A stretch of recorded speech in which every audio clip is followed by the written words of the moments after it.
संभाव्य बात्या मोन्था को नहीं कंधमाल जिला प्रशासन प्रस्तुत। कंधमाल जिला को ऑरेंज वार्निंग जारी करा जायछि। फुलबाणी समेत विभिन्न आभ्यंतरीण अंचल में मेघुआ पाग सांगक पवन बहुछि। जिले में 12टी ब्लॉक रो वीडियो एवं तहसीलदार को सतर्क रहबा पई निर्देश दिया जायछि। 30 तारिख पर्यंत प्रबल अति प्रबल वर्षा संभावना ने एनडीआरएफ ओड्राफ टीम एवं अग्निशम विभाग मुतयन रहिछन्ति। यासह कलिंग घाटी को 4 दिन संपूर्ण बंद करा जायछि। आगकू बड़ वर्षा हेले स्कूल कॉलेज एवं अंगनवाड़ी को बंद करबा पई निर्देश दिया जिवो बोली कंधमाल अतिरिक्त जिलापाल कुशल चंद्र नायक सूचना देछन्ते।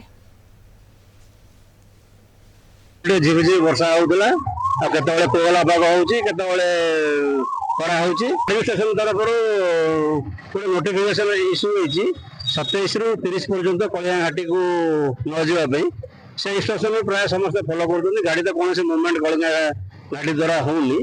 जे जीवा चाहते बाटर पुलिस ऑब्स्ट्रक्शन कर लोक तथा पानी सिचुएसन अच्छा जेहेतु समस्त हुरु हुरु तितली बात्या देखी पानी इश्यू पर पदाक जावाई चाहूना बर्तमान मोर जिले में आम जिला स्तरीय ऑफिसर एवं जो वीडियो तहसीलदार अच्छा समस्त सहित आम मीटिंग नहीं से प्रस्तुत रही कहुई एवं कलिंगा घाटी जो भूस्खलन गत थर होता दृष्टि रखी आम 27 रु 30 जाए घाटी को संपूर्ण बंद रखीचु जमती कि जावासवा न करती। स्कूल कॉलेज जदि किसी आमर हेवी टू हेवी रेनफॉल होबार संभावना रहे ताहले अंगनवाड़ी एवं स्कूल से बंद रहिबो।